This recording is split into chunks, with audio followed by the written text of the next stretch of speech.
Well, hello everyone. Welcome to Start the Week with Spencer. This is our weekly webinar here at Doman International, where we take questions from parents all around the world. You know, parents with children with special needs and developmental delays join us, and we always encourage them to ask us their biggest and toughest questions.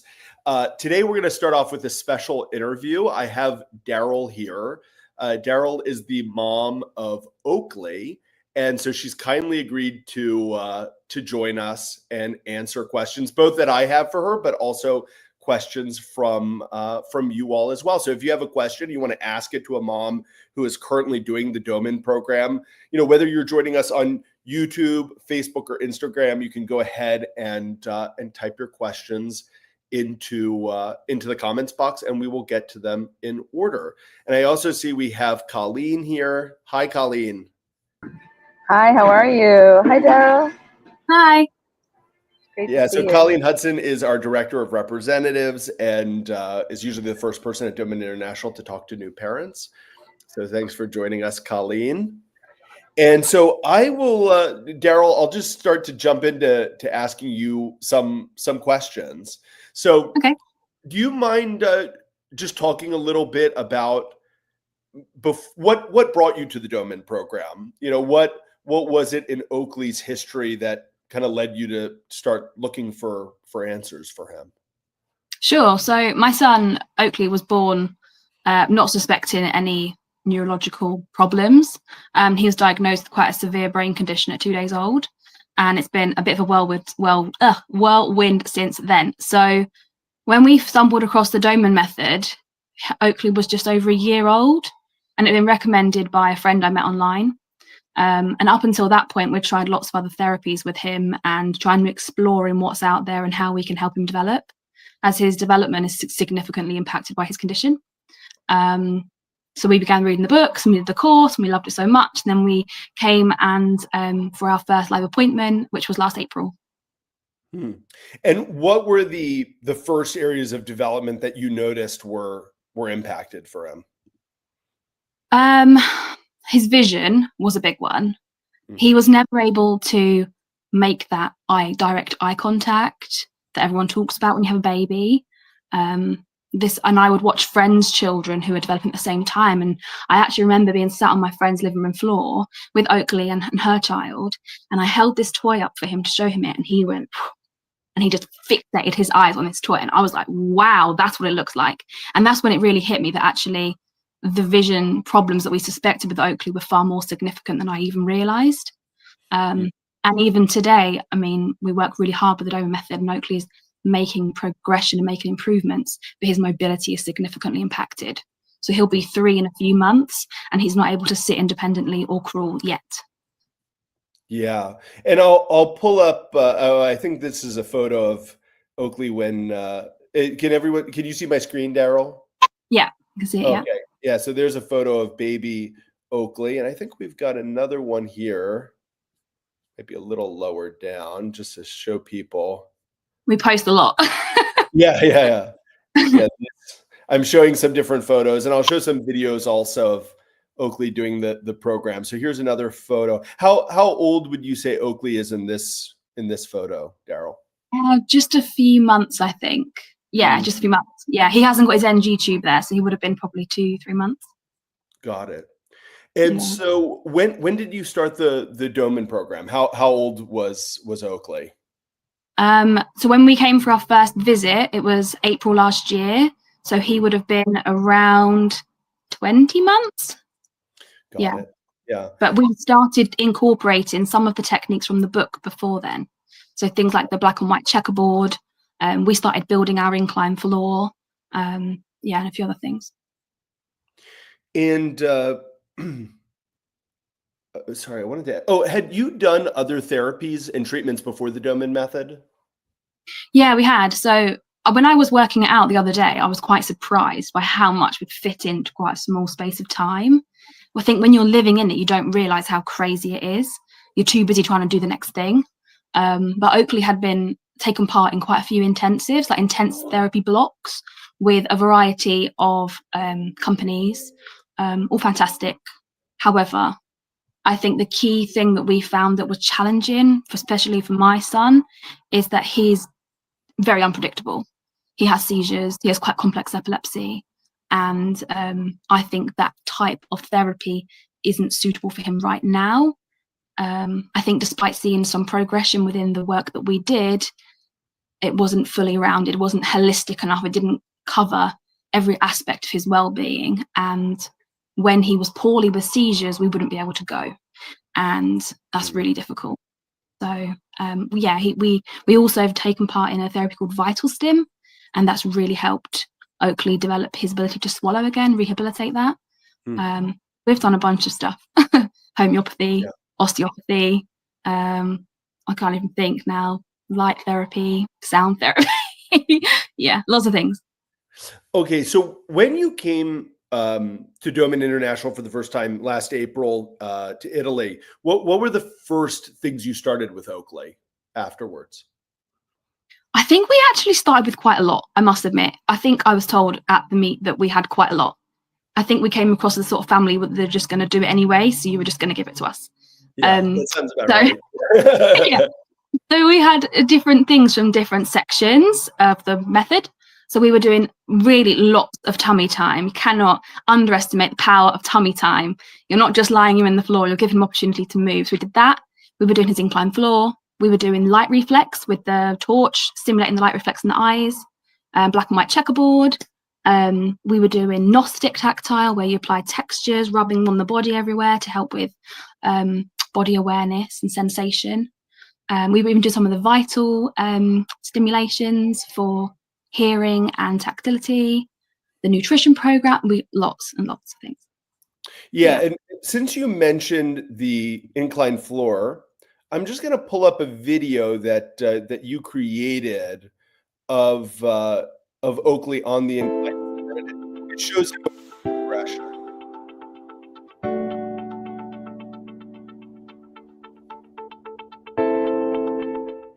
Children with disabilities often lose opportunities to develop their mobility as they get older and bigger. It seems commonplace to begin using more supportive equipment, such as standing frames, therapy chairs, and wheelchairs once a child is no longer an infant but hasn't achieved their milestones. The Doman Method has taught me that children like my son, Oakley, require even more opportunities to develop and reach their milestones, especially floor time, to improve mobility. Yes! To take it one step further, we built an inclined floor at the beginning of this year to assist Oakley with his crawling. Here you can see Oakley experiencing what it feels like to travel forwards when he moves his body. Gravity is working with him to teach him how to crawl. The 3 key words within the Doman teachings are frequency, intensity, and duration. We practice the incline floor daily, and frequency is key. So I will place Oakley on the slope again and again. Can you notice the changes in Oakley's movement over time? He has learnt to keep his right arm out in front of him, to turn his head, to not lose his left arm behind him, well, quite so much, to bend his knees and twist through his trunk. We're now extending Oakley's inclined floor routine so he begins to crawl off of the slope onto the flat floor up to his shoulders. I believe that by continuing with the Doman method, not only will Oakley learn to crawl, but one day he will be able to walk. By the way, could you hear the audio well on that? Yeah, unfortunately, I recorded that at like 2 a.m. and I sound so tired. It sounded great to me. Yeah, not to us. Sounded So can you talk a little bit about the inclined floor and what do you think it means for Oakley's mobility specifically? How would I answer that? It's the biggest opportunity that he has right now to be able to feel what it feels like to move. Mm-hmm. And as time goes on and his weight gets bigger, gets heavier, and he gets bigger, the typical environment is working against him. But the incline floor still works to support him. And actually, in a way, because he's getting heavier, there's more momentum on the slope. Mm-hmm. So I think that the incline floor is Oakley's best friend when it comes to improving his mobility. But it's frustrating and difficult, like I said before, when you have a child that's not predictably well and has a really significant brain injury. nothing is linear. You can't expect the progress to be linear. And I'm a bit of a perfectionist, and I can beat myself up because we'll be doing it and he's doing great. And then, oh, he's not well. Oh, I can't do it for a while. Oh, this is rubbish, setbacks. But I think that is just very much a part of the trajectory to getting him where we want him to be. Well, I'm really glad you brought that up. No, I'm glad you brought that up, because I think that is probably the common situation for kids with special needs and developmental delays. It's not necessarily a perfect linear progression, right? They'll go through periods where they might have illnesses, or they might have low energy. They might have something going on with their digestion, or so. How do you navigate those tough periods? Because sometimes, like you mentioned, they can be very disheartening. Some parents even quit during that time. They just say, you know what, I can't do this anymore. So how do you navigate that? I think for me, like, to reference the quitting part, it's just not in me. This is Oakley's life, and I couldn't be more determined to help him achieve his potential than I already am. And therefore, I put a lot of the onus on me and the responsibility on me. And if he's not progressing as much, I don't blame him, I blame me, which is probably not very helpful. But as a result, it keeps me locked in. And I've created myself I have a clipboard and have A4 sheets of paper, and each A4 piece of paper represents one day. And on that day, I will list out everything that is on the plan, everything that I log, his nutrition, his medication, his seizures, everything I log, and even little notes about how he was on that day. And we do the best we can every day. And we tick the little check boxes, and we try and do what we can. And then as much as possible at the end of that day, the piece of paper goes to the back of the clipboard, and we start fresh the next day. Because every day is the opportunity to try something. And I think if I didn't have that, there wouldn't be as much of a line underneath each day. And you can really easily carry on to, it's been a week, it's been a month. And also when you're feeling a little bit like, oh, we haven't done anything, you can look back and realize that actually when you are doing more than you realize. I think that helps. Yeah, absolutely. Yeah, I mean, that's one of the nice things about that video that you created, because you can see these kind of gradual improvements that even month to month might seem subtle. But when you look at it over a period of time, you can see, wow, Oakley's really moving his limbs better. He's coordinating his movements better. And just to go back to the inclined floor, I think I couldn't have put it much better myself than the way you put it. It allows him to feel how it feels to move. But just the fact he's having a way of moving independently for his health is very important. Many children with Oakley's level of development never move independently in the course of a day. They never have. And movement is so important for health, for digestion, for developing breathing.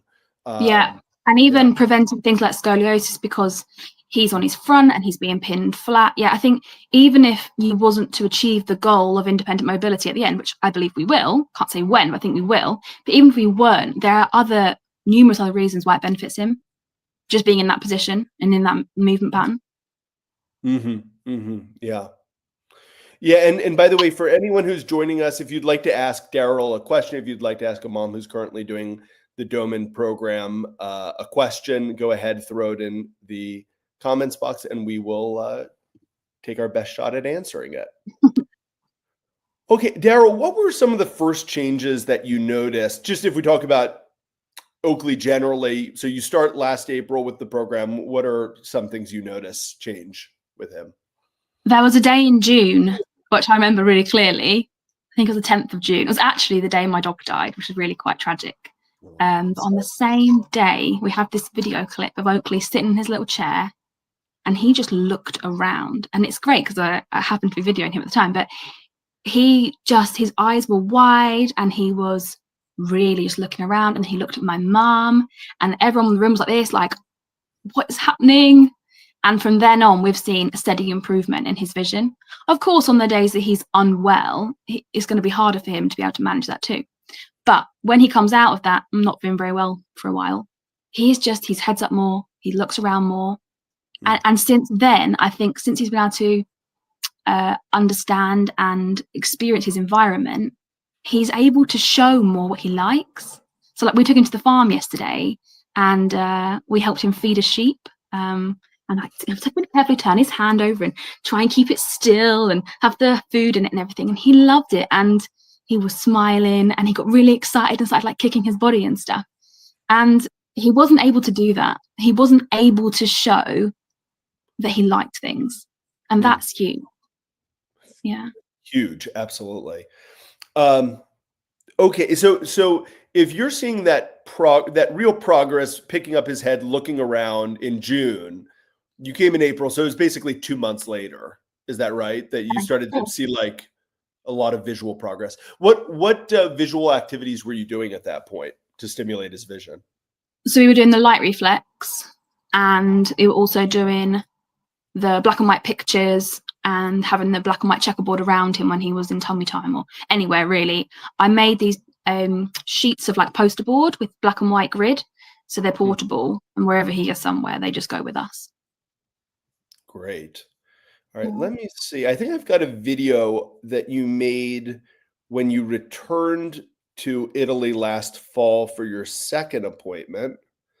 Let's see if I can find this. I think here it is. All right, give me a moment. I'm going to share my screen again. Okay. All right, let's watch this one.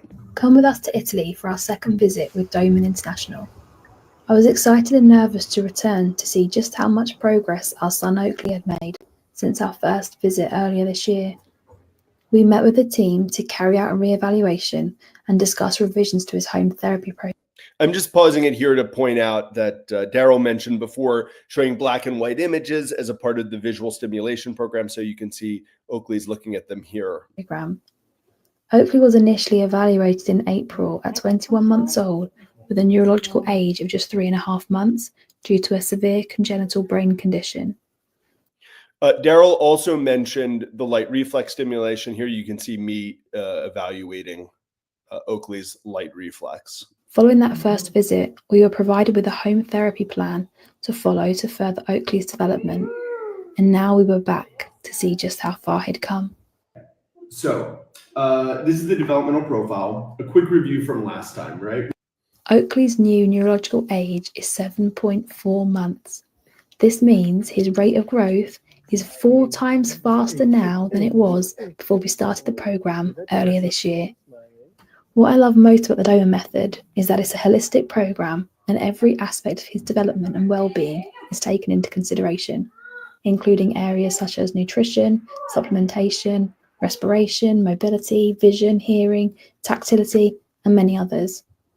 We're back in the UK now with a brand new home program, and I cannot wait to see what Oakley shows us he's capable of over the next 6 months. We have really big goals. With the right support and guidance, anything is possible. So, Daryl, in that video, parents could see you were doing certain activities where, for example, there's one where he's on a tabletop and you're kind of moving him back and forth. And there was another one there where you're rolling him. Could you talk a little bit about that part of the program, what you're doing there? Yeah, so we were taught those techniques when we went back in October last year. So we've been doing those at home now in the last sort of 6 months. And they're all to help with balance. I think it's also to help with, you can correct me, body awareness and like motor planning. And actually Oakley loves it. He is such a daredevil child. Anything ridiculous and over the top, you are going to make him laugh. And then when he starts to laugh, you're going to have to work much harder to get that laugh back again. So anything really vigorous like that, he loves, particularly the rolling and the spinning. And what I've noticed when we roll him in a blanket now, he tucks himself into a ball more. So like he brings his arms in and he brings his knees in into the correct position. Whereas before he just sort of a bit wild with his arms and legs everywhere. So I think that motor planning is really starting to come into place and showing him where his body should be in a crawling position. Correct me if I'm wrong. I think that's what I'm seeing. Yeah, no, you've hit the nail on the head. So those activities are to develop the balance areas of the brain, right? Because by having him move in different directions, right, his body is moving through space in different ways, and that allows the brain to feel how it feels. But also, like you said, it's also important for body awareness. And I'm really glad you said what you said about how he enjoys it.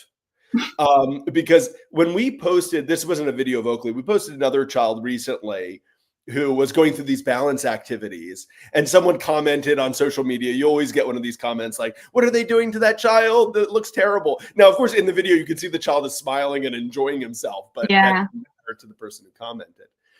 We've had that recently too. I shared a video of Oakley. We have this where he's getting so heavy now and so big, and I'm actually not very tall and not very strong. It's not a good combination. When I'm trying to spin him, it's actually getting trickier. So I bought him this like big, shallow red bowl, effectively. It is a children's toy. We put him in and we spin him around. He loves it. And I shared that online, and some people got it and others really did not get it. And one comment was like, stop, that's brain damage. Like, you're causing brain damage. And it just shows you, I think people are often led by fear, especially when they don't understand something, when in fact it's actually really good for his brain. Yeah, it's great. I think that some people kind of conflate and confuse shaken baby syndrome with how somehow making movements is dangerous. And, if you think about an average 18-month-old child, right, and the crazy things they do, climbing up, jumping down, 3-year-olds will like happily start at the top of a hill and roll down, they'll roll down the whole hill, and they love the feeling of feeling dizzy. Children are actually incredibly resilient. Actually, in terms of body, children are actually in many ways more resilient than adults are. I was speaking to a sports coach recently who was talking, he coaches both children and adults. He was talking about how adults are the ones who always get injured. The kids tend to do just fine. So of course, shaken baby syndrome is a real thing, but it's something for infants and really requires, real child abuse. When we're talking about rolling a kid, it's completely safe. Children do it naturally. But the reason why I'm glad you brought it up, Daryl, that he likes it is that I think a lot of adults and even parents will treat their children with special needs kind of like China dolls. They treat them like they're so fragile. The child actually misses out on many good things in life. If you think about an average child, they're getting thrown up in the air, they're getting twisted around, they're given big hugs. But like you're saying, so many kids like Oakley like it. I've actually noticed recently when that happens, and it's quite common, people that don't know Oakley very well, even members of the family don't see him very often, they'll be very careful. He switches off. If he's not being presented with some kind of appropriate challenge, he is not interested. And there's been a few times where I've thought, when I'm trying to feed him, he's put his head down, and what he used to do, chin down, eyes down, and you think he's tired. So you go, I was like, oh, okay, I'll take him out of his chair and I'll lie him down so he can go for a nap. As soon as you take him out of his chair, lay him down, he's like, bam. Okay, what are we going to do now then? And I think that's his communication way of telling me, I don't want to do that. And I've learned even more now that when I challenge him when he's in that pretend sleep state, he rises to the challenge. So he's just learned how to, when I put him in his therapy chair with a tray, when you push the tray, so you put him in the chair and then you push the tray in to like lock into place around his belly. But normally you have to like lift his arms up and do the tray all at the same time. He's now learned how to put his hands on the tray. And when I realized and just stopped doing it for him and gave him time and opportunity and taught him how to do it, he was so proud of himself. So now when he sits in his chair, rather than being like, oh, he's smiling and like lifting his hands up, showing me that he can do it. So I think it's even more important not to wrap them up because they can do way more than you even think. Mm-hmm. Yeah, great point. All right. I think, Daryl, I had one other video that you had made that I wanted to show everyone. Let me see if I can locate it. I'm not sure if I can. So I guess, Daryl, my next question for you would be, what are your next big goals for Oakley? What do you think are the most important things for him now moving forward in his development? I don't think it really works like that, if I'm honest, because he has his own mind, and I can have all the best intentions in the world and things that I really want to work on, but usually what happens is he does what he wants anyway. So I would like to see him have his NG tube removed and be able to drink again, be able to eat all of his food and drink, so he hasn't got to have an NG tube. That I would love that for him, and I've told him that numerous times. He doesn't seem to care. So I'd also like to see his mobility improving more and being able to move around.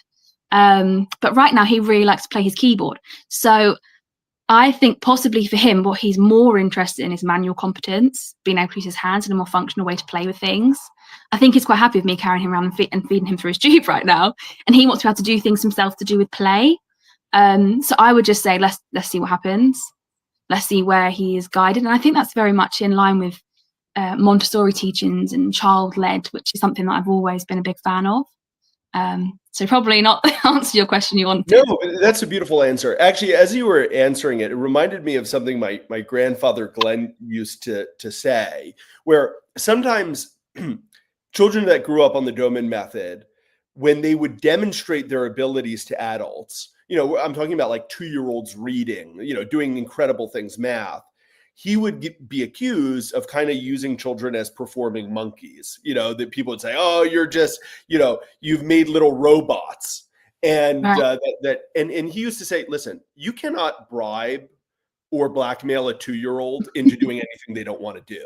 2-year-olds will do what they want to do when they want to do it. And so he was like, if these kids are showing off what they can do, it's because they want to, not because I want them to. And so you're right. I mean, with a child Oakley's age, if you can make something fun, they'll buy into it, but they've got to see the value in it, for them to want to do it. So I think that's great that you answer in terms of Oakley's goals. Because that's not an answer I get a lot.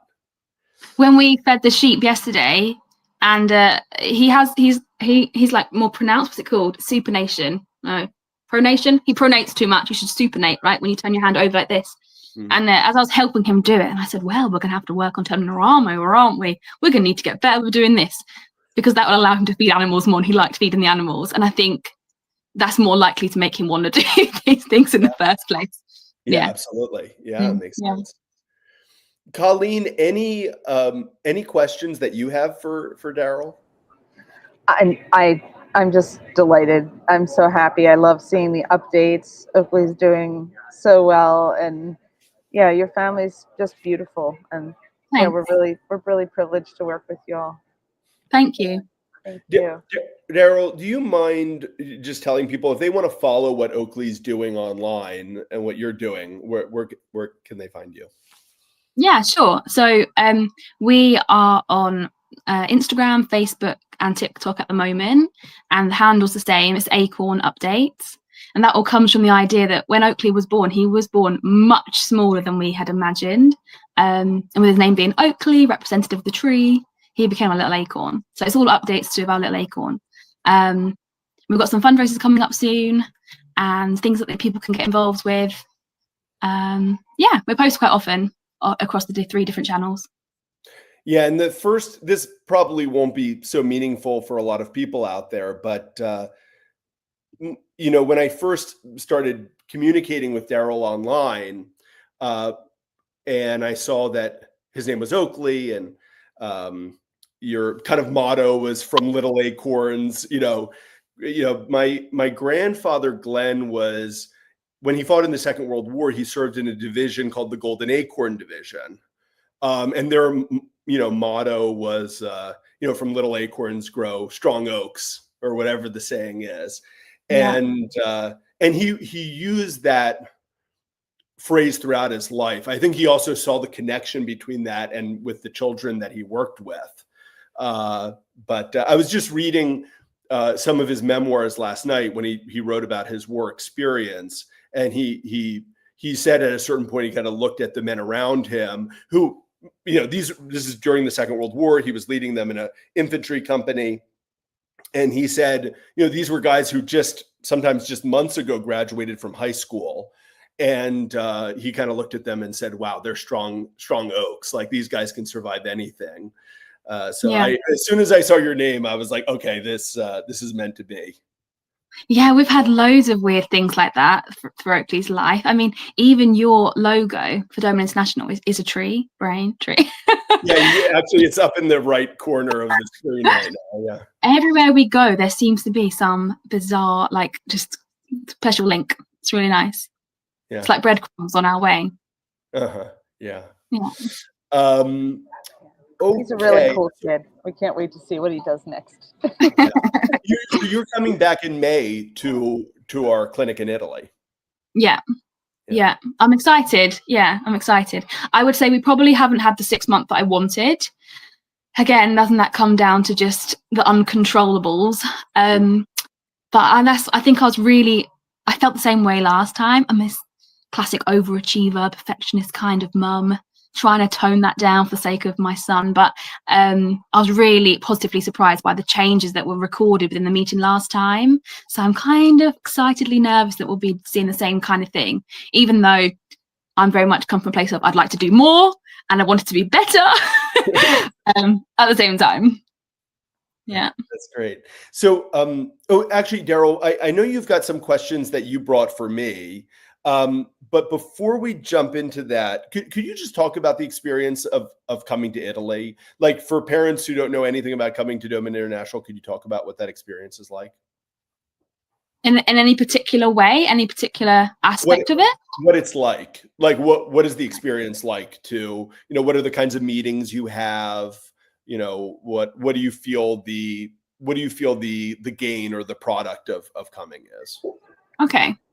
Well, one of the things I really love about it and actually going for a physical appointment is it takes a lot of effort and time to pack everything up, arrange everything, fly somewhere, get somewhere to stay, all of that. And I love the fact that that creates a really solid line under the last 6 months. It's not like, oh, okay, new day, we'll start again. We have this really fixed time in my mind, like this was happened before and this is what happened after. And we try and turn it into a little mini holiday if we can, where we'll see a few things, eat some pizzas before we get started again when we get home. And I really like that. When we were actually there, and I hope it's reciprocated and we don't come across as nutters, but I do see the team at Doman as like an extended part of the family. And I harass a lot of you quite often. And being able to see you in person makes a big difference. It builds that relationship further because I'm in this for the long run and I know it's going to take time to do what we want to do and go where we want to go. So it's like coming home, going back to the what do you call it, your villa in Italy. So while we're there, the team will schedule in multiple different meetings for us. So we will have specific conversations with different directors. It might be a conversation around nutrition, and then another one around mobility, and then cognitive and respiratory, and we'll be seen by a doctor there, like all different things. And we start off with evaluation so we can see where we're at. If you've been before, then they can see where you were at last time, where you are now, and really quantify the change and try to ascertain what specifically has helped with that. And then at the end, we get a recap and we get a whole new program. And I go home with my paperwork and all of the conversations that we've had. But there's a carryover because when I get back home, it doesn't stop. And when I've done intensives before with Oakley, we've had those 1, 2, 3 fantastic weeks of, lots of hard work, but then it's kind of over at the end. Whereas with this, I go home and I still have Oakley's coach in my back pocket. And that poor lady puts up with a lot from me, I'm sure. But she really keeps me going until we get to come back and see you again in another 6 months' time. Oh, thank you. I couldn't have put it any better myself. Okay, so I understand that Daryl has some questions for me. And I do want to urge, if you're watching right now and you want to ask me or Daryl or both of us a question, go ahead and type it into the comments box and we'll give it our best shot. All right, Daryl, what questions do you have for me? Okay, so what's one story of transformation that really stuck with you over your years of doing the Doman Method? Yeah, my I'm going to answer the first child that pops into my mind. So there's a young woman named Xenia. When she started our program at around 5 years of age, she was diagnosed with autism. And at that point, the only two things she could say, the only verbal things she could say were no and, I won't do it. Basically, those were the two things she could say. And so when she came to our clinic in Italy, anytime we tried to get her to do anything, she would scream, have a temper tantrum. No, no, no, no. Like she would keep repeating, I won't do it. I won't. No, no, no. You know, and I remember looking at her, and I rarely have this thought at her first visit. And I said, I don't know if we can do anything for this child, because if she's going to say no to everything, how are we going to do anything with her? Right. And last year she graduated from our program, you know, and she became completely verbal. She can read, write, do math. She's now 14, and she's a very accomplished artist, like very talented. So much so that she has exhibits now. She can sell her art. She painted a painting for me that I should be getting very soon, that, you know, I can hang in our offices, which is of the mother and child, which I thought is very appropriate. And I think for me, you know, I've been doing this now for 17 years, and there are still kids that really surprise me, who prove me wrong. And I like that, you know, because one of the most common questions I get from parents is, you know, Spencer, how long will it take my child to graduate from this program? How long will it take my child to reach this specific milestone? And obviously we cannot give an answer to that, because every child's different, right? Now, over time with experience, you start to have feelings and gut feelings, and, you know, but there's still kids that prove me wrong. And I love that. Those are the kids that really stick with me. That's great. That's amazing that she's gone on to do so much. Yeah. And you think like how massively transformed her life. I love hearing stories like that. Yeah.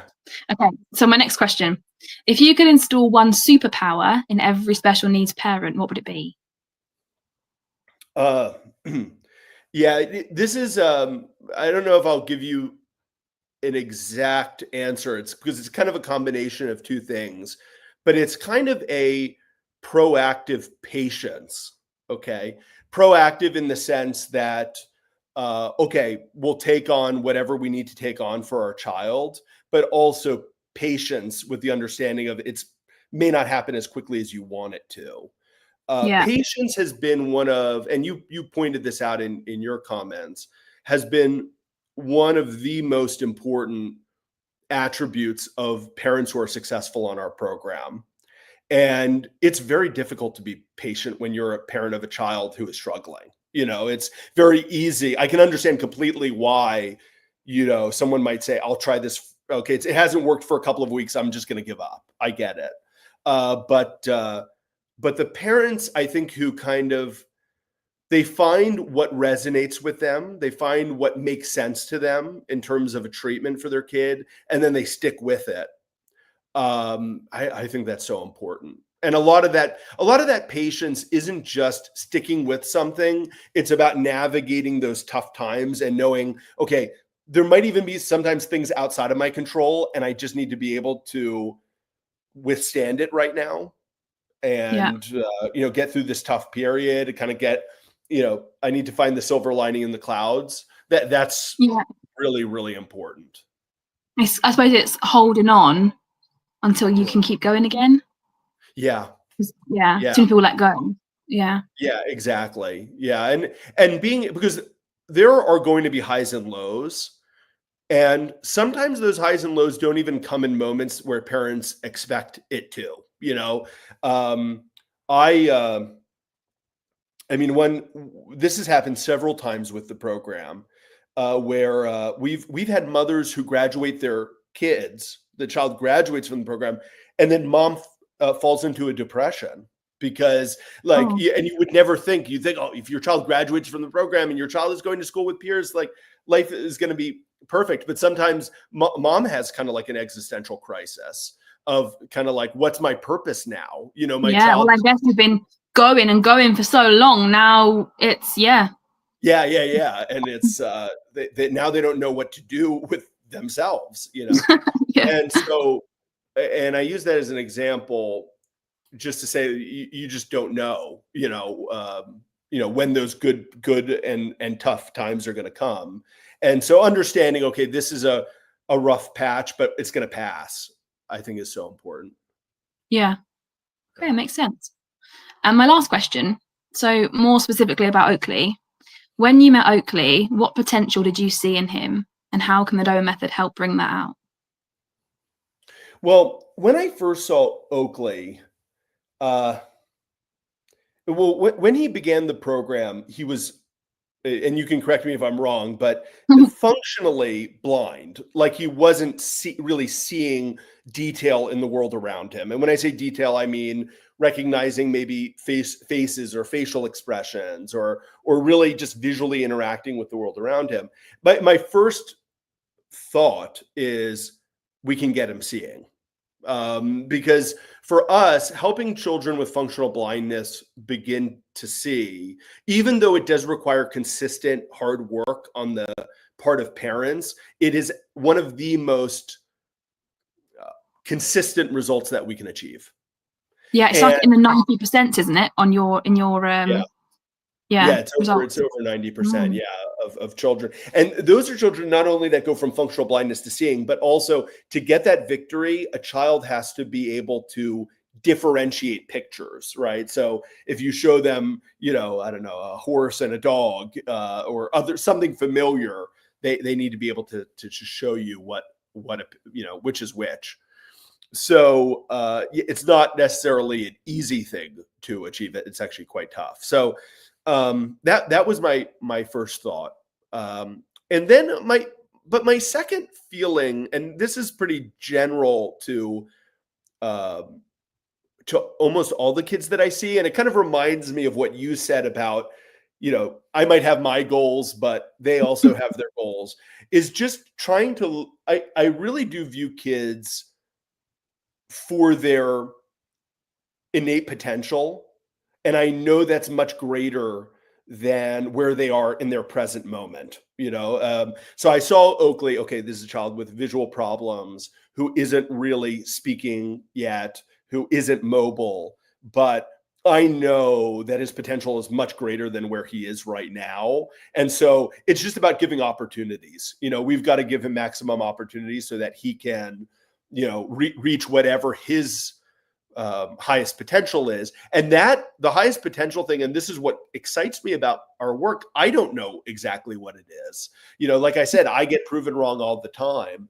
So, but I really try to view, I never put a ceiling on what a kid can achieve. Yeah. I think that directly impacts the child, because if they believe there's a ceiling, they will never go above it. Mm-hmm. And that's how I treat Oakley. There's nothing that he can't do until he can, until he can do it. Absolutely.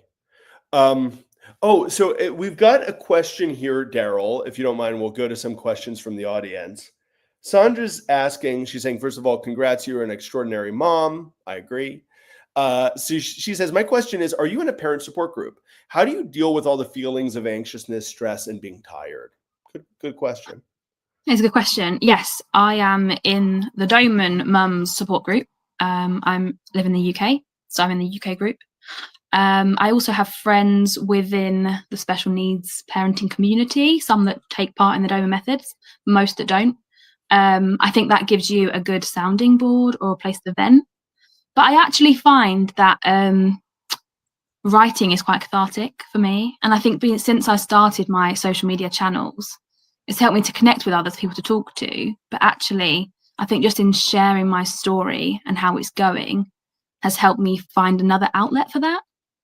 And then if in doubt, trying to swap out emotional eating with walking. Emotional walking is my new thing with some good music. Yeah. Oh man, there's for mental health, I think taking a walk is one of the number one underutilized things. Out of interest, when you go for walks, do you listen to something? Usually, yes. I'm just too fast paced. Like, I love being out in nature. If I'm planning to go for a long time, I can get a bit bored. So I have to dip in and out. So yeah, there's a podcast that's really good actually, for special needs parenting. It's called The Skies We're Under. That's good. I listen to that. I also just listen to random podcasts and really emotive music. I have this playlist of songs, and there seems to have been at certain points in my journey with Oakley that certain songs have held a really significant meaning. And when I listen over those, it's almost like a way to process old emotions and old things that have happened. So I'm often found, well, if you were to find me, hopefully not, driving around in my car crying to music, which is also quite cathartic. So yeah, you can't beat a good playlist. Yeah, for sure. Yeah. Music is amazing. All right. Thank you, Sandra. Oh, could you just talk because Sandra may not know, can you talk a little bit about the Doman Parent Support Group? Like what is that? Yeah, so Morgan Doman runs the support group. I believe it is still only for mums right now. I think mums are generally the parent carer that does a lot of the program, I think, in most places. So there's a WhatsApp chat group where we can all message in, and Morgan is also often doing interviews or like live, what do you call them, webinars? I'm not really sure. Yeah. That you can join in with. So sometimes I catch those live and I can ask questions and be part of it. And other times I use it like a podcast and just listen to what's gone before. And that actually, going back to Sandra's question, that really helps, because I appreciate that we are in quite a critical position. Within the Doman Method, there's all different types of families and all different types of children. And I think that it can be underestimated sometimes, the benefit that can be gained from the Doman Method. And it's not just in families like mine whose son is significantly disabled, but there's a big variety of children that benefit. Anyway, so when I hear stories about other children who were significantly impacted in every area of their mobility, their ability to be like fed, like seizures, using their hands, their vision, their hearing, everything, it's so lovely to hear, because like I said, the journey is long, and being able to hear those stories of other people that have tread that path before us, it keeps you going. Yeah. Daryl, you mentioned seizures. Can you tell us a little bit about Oakley's seizure history? What has that looked like? And also, has he needed was he given medication for it? Can you just tell us about that? Yeah, so I didn't even know that part of his condition meant that he could have seizures. So randomly one day, he was about 3.5 months old. I was in like a pub garden with some friends, and he went into like a 10-minute seizure, and an ambulance was called and was taken to hospital. And from then on, it just got pretty out of control. He was given medication. If I'm honest, that's not the route that I would have liked to have gone in. But when you're sitting in the resus bay with your son and he's not well, you don't have the time to try and make other decisions. So he did actually end up being intubated twice in his life. Once when he was about 4 months old, and then again when he was 11 months old. And for people that don't understand, that's effectively like an induced coma, where all function of his body are taken over by machines. It's really critical, and we were led to believe that he might not make it, which was a really difficult time for us on both occasions. Subsequently, his medications were increased more, and at one point he was on 4 different anti-epileptics daily. I'm in quite high dose for a very young child. Wow. With the support of the team, we have actually been reducing his medication, and he is now down to just 1 drug twice a day. And that is, I mean, it's almost not worth having at this point, but we still have to do it slowly. His medication dosage now is less than what he was started on when he was 3 months old. Wow. Yeah, I mean, don't get me wrong, he's still having seizures, but it's manageable. We keep him home. He doesn't go to the hospital anymore. We're able to keep him home and safe. And there seems to be a connection right now with teething and seizures. But what we've noticed in Oakley is that when he's not heavily medicated, when he comes out of a seizure spell, there's usually some sort of improvement within him. I can't really describe it. So we're just taking it as it comes with the support of the Doman team, and we'll just keep going. Hopefully one day we'll get him seizure free. And Daryl, out of interest, you mentioned sometimes you'll come out of the seizure and you'll see some kind of improvement. Do you mean in like the hours after, or you mean in general he'll make some kind of developmental leap after a seizure? Yeah, usually more like specifically in a small window afterwards. So, for example, there was one time when he had a really rough 2 days of seizures, and when he came out of it, I mean, he was really sleepy. It's like he's not there when he's like this. He's just asleep or seizing, sleep. And when he came out of it, he was literally head up. And this was at the point where he wasn't really holding his head very well. Head up, just like this, eyes wide open, almost like holding himself. He was all supported by lower trunk. But he just was taking in everything. It was just wow. I called it the post-seizure upgrade. Well, I'm not sure if I've ever mentioned this to you or another member of the team, but this was actually taught to me by Dr. Leland Green, who, worked with my grandfather for 40 or more years. And Dr. Green told me that I was talking about a child who had a similar situation. He would have a seizure but then have some kind of progress that came after it. And what he told me is that a seizure can only occur in the brain if at least 4 cubic centimeters within the brain are communicating with one another. In other words, if you have a brain which is not well connected, seizures will not occur because not enough of the brain is interacting with one another for a seizure to occur. So, yeah, so sometimes when the brain goes through periods of when more neuronal connections are happening, seizures will occur, but that's not necessarily a sign of bad things to come. Sometimes it's actually showing the brain is more interconnected. Yeah, that's fascinating. I believe that is part of the journey for us. As Oakley's brain grows and develops and changes composition, I think seizures are going to be part of the journey to us getting him seizure free. So, and I think that by suppressing lots of anti-epileptic medications actually work to suppress the brain, which works against the work that we're doing to develop it. So I think as horrible as they are for him and for us, we just have to, accept that it's part of the journey. Yeah, no, thank you for those comments. All right, let me see if we've got any other. I don't see any other questions for you, Daryl. One fellow parent wrote, "Go Mama," so she's supporting you. I've been let off lightly. That's good. Well, Colleen, I think we had some pre-submitted questions. So, Daryl, these are questions that came from people who registered this week for this webinar for the first time. They're given the option to ask a question. So, Colleen, would you mind maybe reading those questions? And Daryl, if you have some input on them, let us know. Some of them you may not have any thoughts on. Yeah, the first. Oh, go ahead. Yeah, thanks. So the first one we have is from Ujwal, and they want to know the approach for floppy babies. So what's our approach for floppy babies? Yeah, I mean, so, when we look at a child, first of all, I'll say that, a child who is floppy, who lacks muscle tone, that is a symptom of a neurodevelopmental issue, right? Because muscle tone is actually not a problem within the muscle fiber. It's a problem in the brain, and the brain controls our muscles.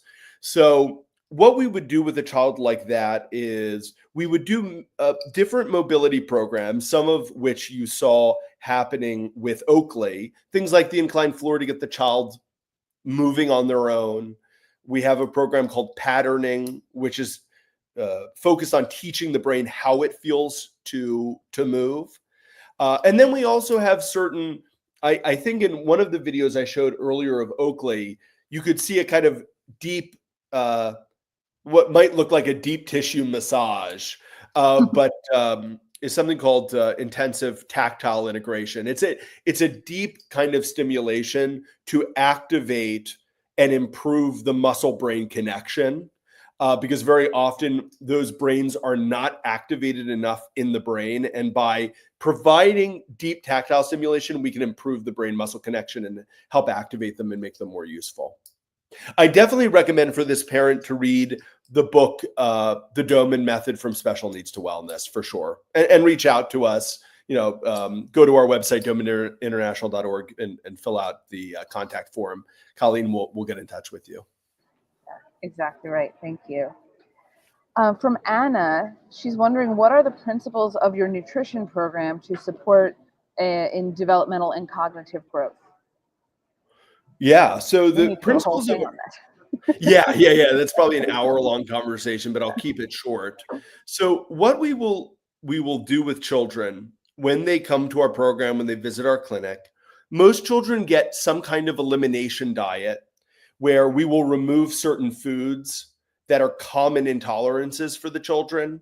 So very, very common, for example, for us to remove sugar from a child's diet, dairy, gluten. And I never want to say all children because there are certain exceptions, but most children really benefit when we remove certain common intolerances from their diet. And then also we will have the parents do certain kinds of lab work so that our nutritionists can give guidance in terms of supplements, because most children need some form of supplementation. Sometimes it's just supplementation to strengthen their immune systems and keep them healthier, but sometimes they have real deficiencies in certain vitamins, nutrients, minerals, and we have to supplement to make sure they get them. Daryl, any thoughts you have about nutrition? Do you feel it's been helpful for Oakley? Yeah, any thoughts on that? Yes, I think so. We've removed all of the suggested intolerances from him.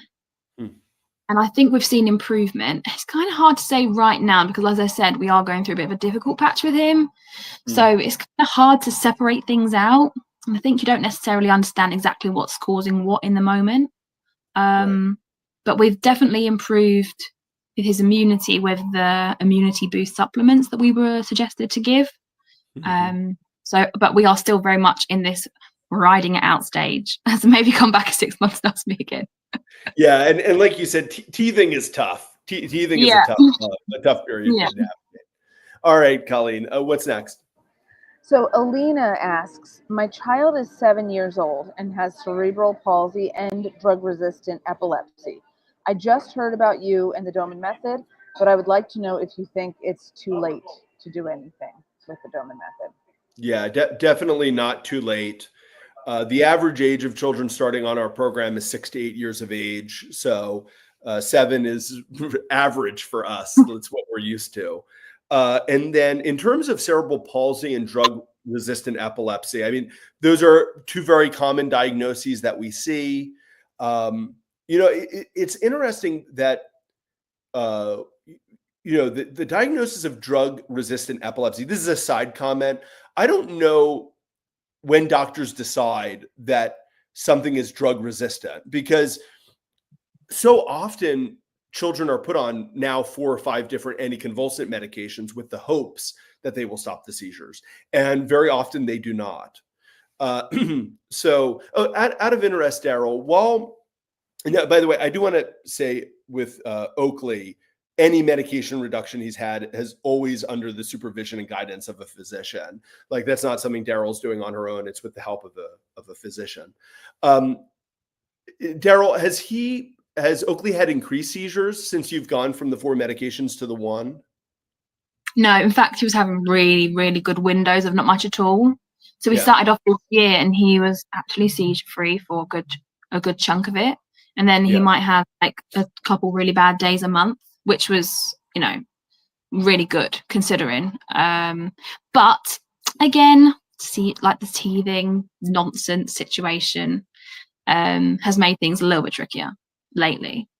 But I think that's to be expected.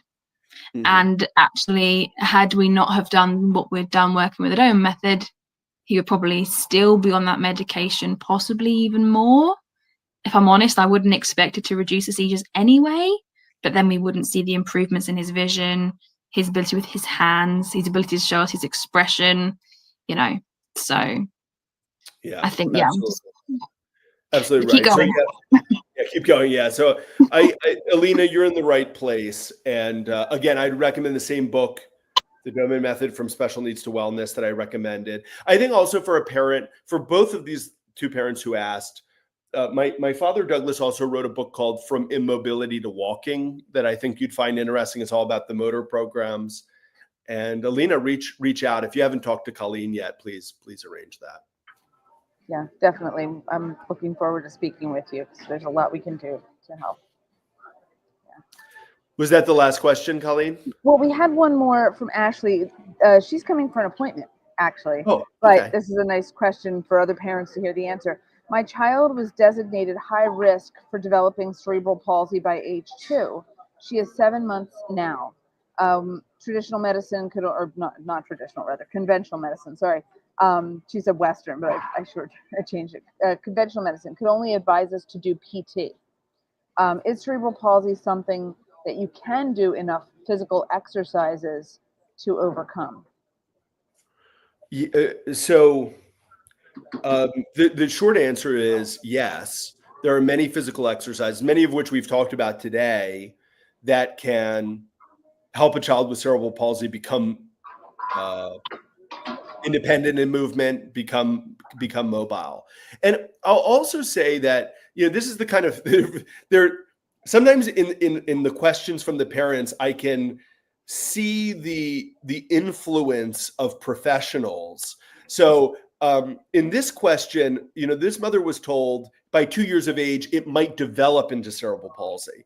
Cerebral palsy is a brain injury, right? It's a label. It's a diagnosis given to children with a specific set of symptoms. Maybe they can't move well. Maybe they can't speak yet.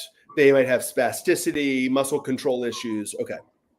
So this mom is being told this might develop into cerebral palsy. This child has either had some form of brain injury or hasn't. But when the professional tells the mom it might develop into cerebral palsy, what they're really saying is, I don't know yet if your child has a developmental issue. That's what they really mean. And unfortunately, that's just because of a lack of knowledge of knowing how to assess a child in their development, right? So at Doman International, we use a tool which you saw briefly in a video that we showed of Oakley called the developmental profile, where we can see where a child is developing in the most important areas of development. And even often by 3 to 6 months of age, it can become very clear to us if a child is delayed in their mobility, vision, speech, and we're able to catch things much faster. So, and that, what that professional has told mom is kind of putting mom into a waiting pattern of now she feels like she needs to wait until 2 years of age to know if she needs to do something or not. And, first of all, if mom's intuition is that there's something not right, she's probably correct. And I definitely recommend this mom to reach out to us, because I think the program would be perfect. The other thing that I picked up in that question was, is physical exercises enough? I would say no, because it's much bigger than that. Mm-hmm. And I think if that's where your whole focus is, it's great because it's proactive, but there's so much more available within the Doman method that supports that and that will help you get there faster. Like you overlook nutrition and like the sensory programs, and they're not mobility, but they're critical. So for yeah, sure. Don't just do PT would be my answer. I agree with you, Daryl. I need to have you on more often, Daryl, because I like your answers more than mine. Sorry. No. I love you. You giving your input. Okay, well, I think we're all out of time. Daryl, anything else that you wanted to say? I don't think so. Okay. I don't think so. People are always welcome to reach out and ask questions if they want. They have our pages, so yeah, feel free to ask a question. Yeah, perfect. So they can find you at Acorn Updates on Instagram. Is that the best place? Yeah, Instagram, Facebook, TikTok, but mostly Instagram. Yeah. Perfect. And by the way, for anyone watching, if you go down through the Doman International social media feed, like the things we've put out, we've put several videos of Oakley, and you can see their page there too. All right, Daryl, thank you so much for joining us today. We really, really appreciate it. Thanks for having me. Thanks. All right, everyone, have a great rest of your week. Bye-bye. Bye. Bye-bye.